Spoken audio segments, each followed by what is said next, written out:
Hi, everybody. I'm Dan Wells. I write horror, fantasy, and science fiction, and I talk about games on the internet. Today I'm going to talk about a game that is maybe not a great one to talk about because it is completely out of print and obsolete, at least professionally speaking. Black Crusade is part of the Warhammer 40K RPG line from Fantasy Flight Games. And they had many different 40K RPGs, starting with Dark Heresy, which was about Inquisitors. They had Rogue Trader. I've run very long campaigns for both of those. They followed that up with Only War and Black Crusade, and then one other that I can't remember that had the Space Marines. Anyway, my point is, all of those games, and there was a bazillion source books published for them. Just an ridiculous amount of role-playing games and supplements and adventures and extra books and all of this stuff. It was all produced, and now they've lost their license, and Cubicle 7 has it, and Wrath and Glory is going to be slowly replacing all of that content. But that said, I really love those old games. Like I said, I ran an enormous, actually several enormous Dark Heresy campaigns. I ran a Rogue Trader campaign that lasted for a long time. Really like the system, really like the books. And today I want to talk about one of those games, which I have actually never run because I could never convince anybody to run it with me. And that is Black Crusade. Each one of these Fantasy Flight 40K games had their own specific focus, whether it was on Inquisitors or Rogue Traders or, Imperial Guard, Space Marines, whatever it was. Black Crusade is all about the heretics. This is all about chaos and chaos cultists and chaos Space Marines and so on. So I wanted to talk about it today specifically because it is a really great, in my own personal opinion and experience, the best villain campaign game that I've ever seen. So, don't have the PDF. What I've got instead is the big fat book. The way that these games were designed, they had their own rule set, and it was mostly compatible between them. You could have a monster or a weapon or something from one of the games, and it would kind of sort of work in the others. They didn't do nearly as much work keeping them compatible as I think they could have and in my opinion should have. So the power levels, for example, are wildly different from book to book. Some of the weapons were rebalanced from book to book, and so you couldn't really take the Imperial Guard from one and throw them into Dark Heresy or whatever it is that you wanted to do. They didn't really mesh together. That's one of the reasons that Wrath and Glory is so good, is because you can play everything all at once. Anyway, that's all beside the point. This is the game that is about the chaos. And so there's two races you can choose from in the game, and those are basically chaos humans and chaos space marines. That's all you get. And then each one of those has 4 classes they can choose from.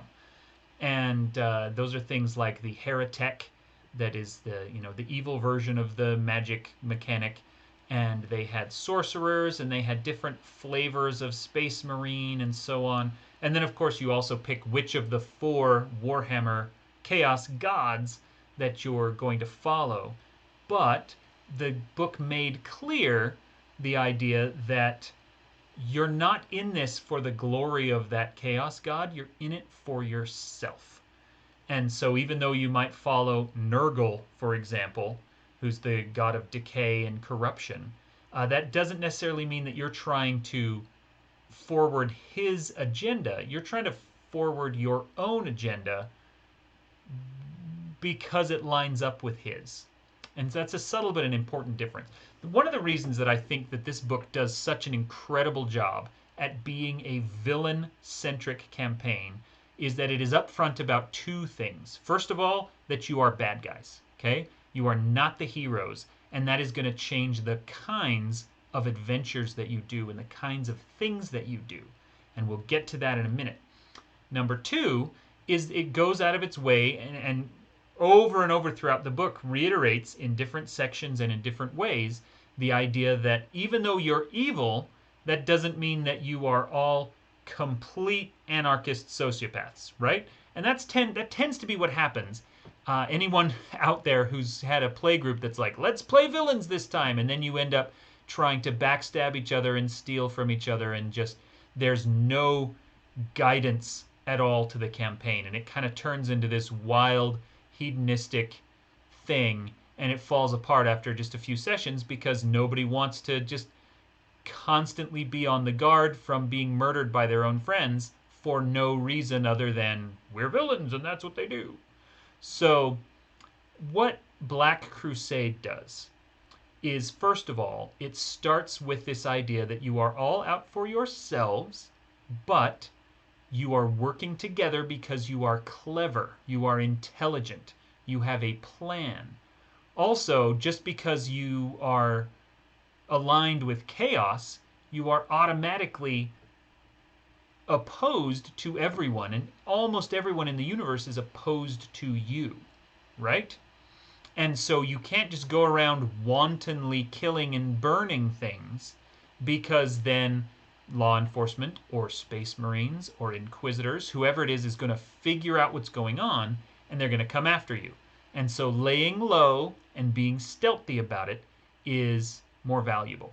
Now, the core of the entire game, in my opinion, is what is called the now all of a sudden I can't remember what it's called, but I know compacts.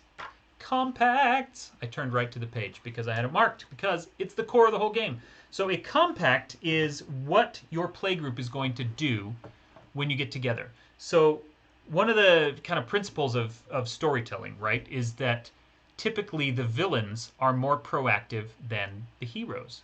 The heroes, in most role-playing games, do not have grand plans of their own.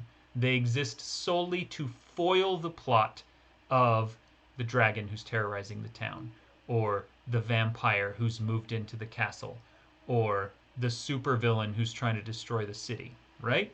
The villains have plans, and the heroes stop them. And this book, because you are playing the villains, it has this whole section of compacts which are designed to show you as players how to have a plan, right? It's really well designed, and I like this. And it's honestly, it's the kind of system that could be easily ported into any other game, and I intend to try to port it into Wrath and Glory at some point.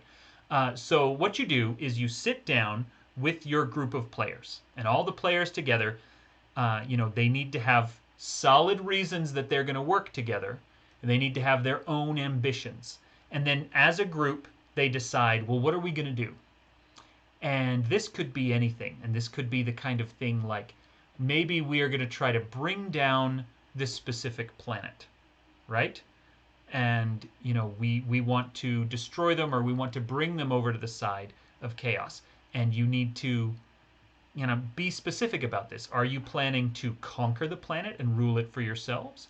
Are you planning to corrupt the planetary governor so that he just kind of brings everybody with him and they all start, doing bad, whatever it is that you're trying to accomplish? Maybe there could be lots of other things that you try to do. Maybe you're trying to raise a fleet so that you can attack a space marine outpost. Maybe you are trying to, find this ancient powerful relic that's going to make you good.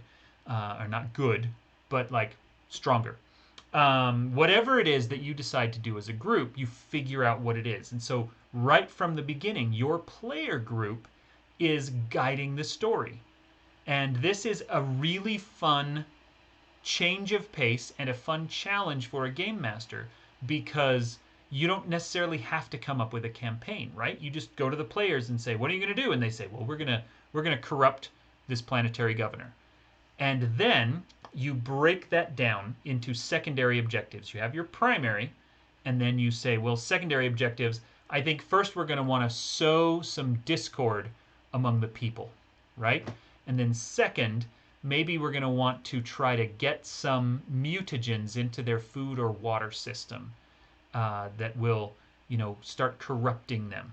And then third, maybe we want to oh, let's say we're going to expose some horrible corruption on the part of one of the other leaders. There's like a really staunch imperial loyalist. We think we can corrupt the governor, but this, her second in command is maybe a little too firm in the faith, and so we need to remove him, and that might mean finding some dirt on him and getting him fired, or maybe it means we're going to mount an attack. Whatever it is, you come up with your things, and there are 3 different levels of compact. If you do what's called an undertaking, I don't have a PDF to show you, but here it is. If you do what's called an undertaking, then you have the 1 primary objective, 4 to 6 secondary objectives, and so that's a relatively small job. An operation is slightly larger in scope. You've got your primary objectives and 6 to 8 secondary objectives. And then for an enterprise, that's the 1 primary, 8 to 12 secondary objectives. So depending on how many secondary objectives you need in order to do the thing you're going to do, then that will tell you how big the primary objective is. You set all of this up, and then each of those secondary objectives turns into 1 or 2 sessions worth of material for the game master. And so right off the bat, not only are the players driving the action, but they've come up with a whole campaign structure. And you can build this any way you want. Like maybe they're trying to poison the water system and they're also trying to do something else, and so you can have 2 of the secondary objectives going at the same time. If you're the kind of playgroup that likes to split the party, you can send them off. Here we're going to do different jobs simultaneously, or if you just want to keep everyone together, however it works. And then kind of key to making all of this function is that every objective you complete, both primary and secondary, gains you infamy. And infamy is a really cool resource within the world of Black Crusade. So all of the other Fantasy Flight 40K games had plot points or fate points that you could spend to like re-roll certain dice, or you could do certain cool things like that. Those have been replaced in Black Crusade with infamy. And infamy is, special powers. You can activate talents with them. You can get dice re-rolls and bonuses with them. They're your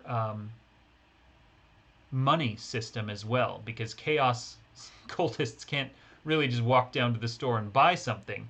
And so within the kind of chaos community, you use infamy as a measure of reputation to get things out of each other. It's kind of like a measure of how many favors you can call in and how many people you can coerce and so on in order to get the kinds of weapons and equipment that you want.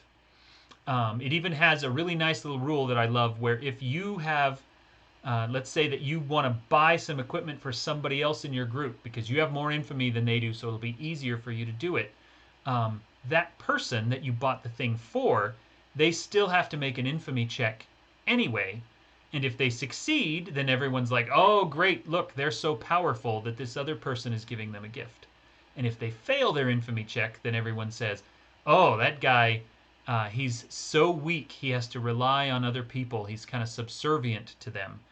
And so then your infamy can go up and down based on that. Anyway, the infamy system is really cool and core to the function of the game. And the infamy, the primary way that you earn infamy is by completing these objectives and going through the storyline. And the storyline is entirely driven by the characters. There's not much more to say about it than that. It is a really slick system, and I'm not going into the actual mechanics of what the different classes are and how the dice work and all of that, and you can read that if you want to. What I really love about Black Crusade is that compact system where the players come up with their own evil plots and plan out how they're going to take over the galaxy. It's all integrated really well, and I like it a lot. So if you are looking for any kind of villain campaign, I would encourage you to grab a copy of Black Crusade and read through this compact system and how the infamy works and so on and so on. And then, you can either do it right in Black Crusade or even adapt it to another game. If you want to do something like Blades in the Dark, if you want to do, super villains in a supers game, like Tiny Supers or Icons or Mutants and Masterminds, something like that. I I think that this compact system could be adapted to any other RPG system in which the players want to play as villains. And the GM advice of how to get the players to work nicely with each other, even though they're ultimately bad and evil people, is great. So anyway, 2 big thumbs up for Black Crusade. Not the easiest to find. Not every group is going to want to play as villains. But if you do have a group that wants to play as villains, like I said at the beginning, this is the best villain game in my personal experience and opinion. Anyway, thank you very much. I'm Dan Wells, and you are awesome.